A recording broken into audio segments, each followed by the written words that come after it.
deranged pervert. Do not Hey, like Subi, please her. help. I do not. I had 8 cups of coffee today and I can't stop Dude, shitting. what is going on? Why are these guys like losing their fucking minds? There's like really, really good stuff.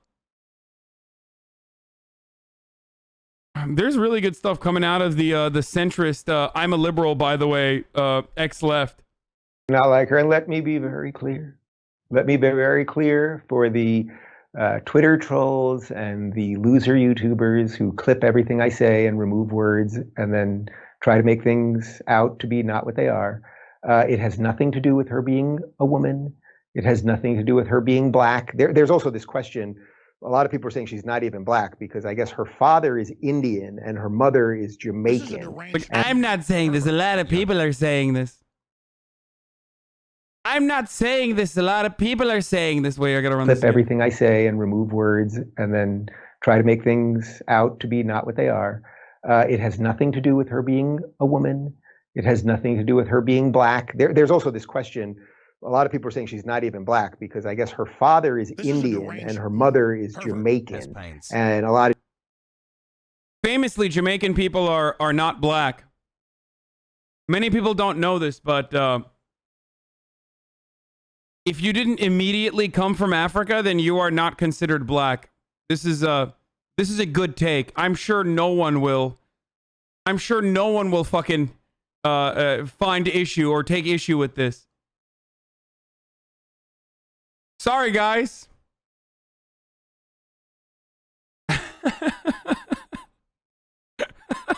What a fucking insane take, dude. Oh, Jesus Christ.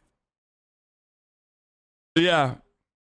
Well, I mean, you know, Obama was also a white president. You know, if you're half black, that means you're not black.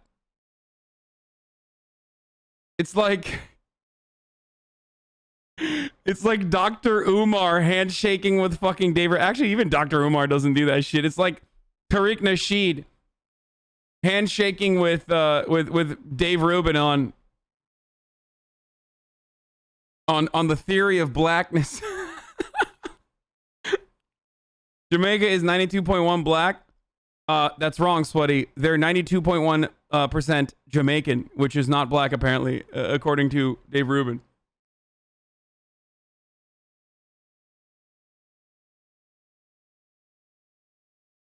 If everyone was considered white, there would be no racism. Think about it.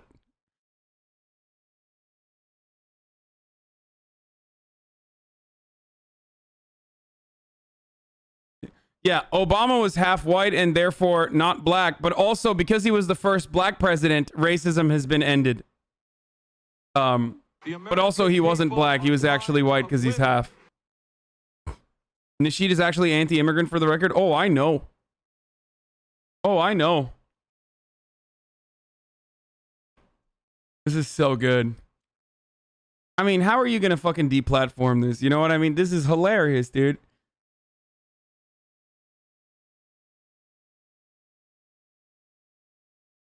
A lot of Jamaicans don't consider themselves black per se. They just consider themselves Jamaican. Okay, I'm not even going to get into the minutia. Also, the other group of individuals, the other ethnic group that Dave Rubin is talking about here, aside from Jamaicans who are obviously black, is Indian people, also famously not white.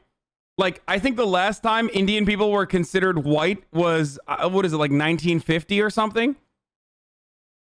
Like now if you're Indian, you're white too? Wait, what is happening? By the way, this is technically true because I've said this before. Everyone with the exception of black people can at any given moment be considered white, because white is a political concept that is ever expansive and can get smaller depending on who's in power. Okay, it can be inclusive or exclusive, right? And Indian people, or some Indian people, can be considered white. Very, very, very a smaller percentage of Indian people are light-skinned or pale. They're still not white in the white way, in the white sense. And they're no longer considered white regardless. And it's the same with someone like myself. I am pale as fuck, right? I'm white passing as shit. Most people would consider that I am white. The only group of people that will never be a part of the in-group as white are black people. Because the concept of whiteness and blackness, as stated by the one-drop rule, was literally created for that purpose of excluding black people, even if it's a fucking drop. Irish people were compared to black people when they were excluded from whiteness, and then they were incorporated into white people. Same with Italians, Polish, the Slavs, Jewish people. These are all groups of individuals that were incorporated into the ever-expanding like white demographic.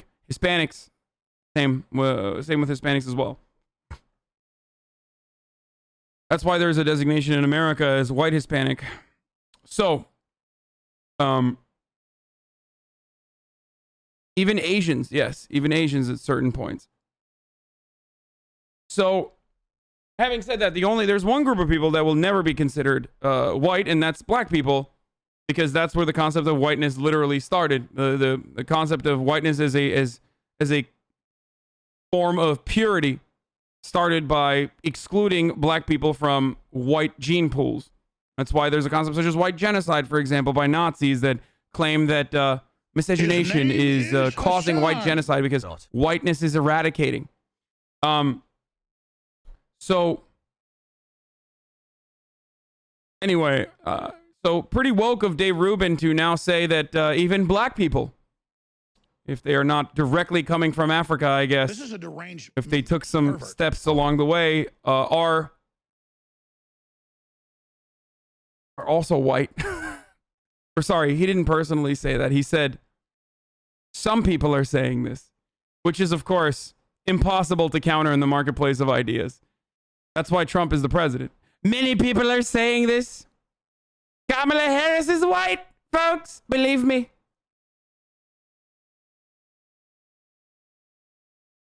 So black people come from black? You know this country, Hasan? Question mark? What?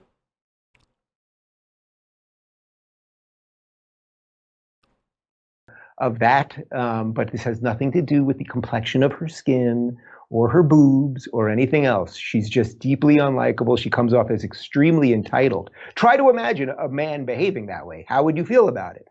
Pretty much the same way. I don't need to try to imagine. I'm looking at one right now.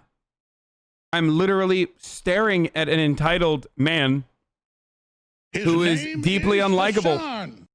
And the only form of entertainment that I can suck out of this situation is how unlikable this man is.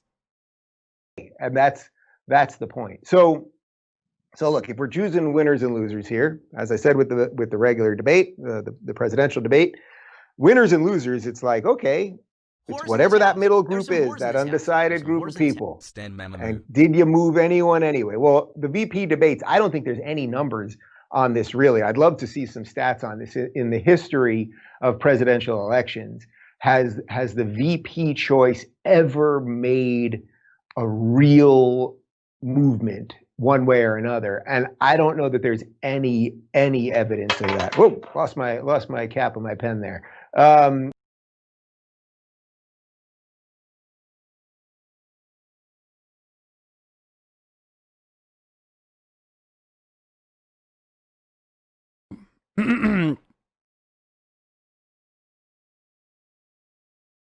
Before Dave Rubin's grift, did you ever find him likable, or was he always kind of a clown? I did.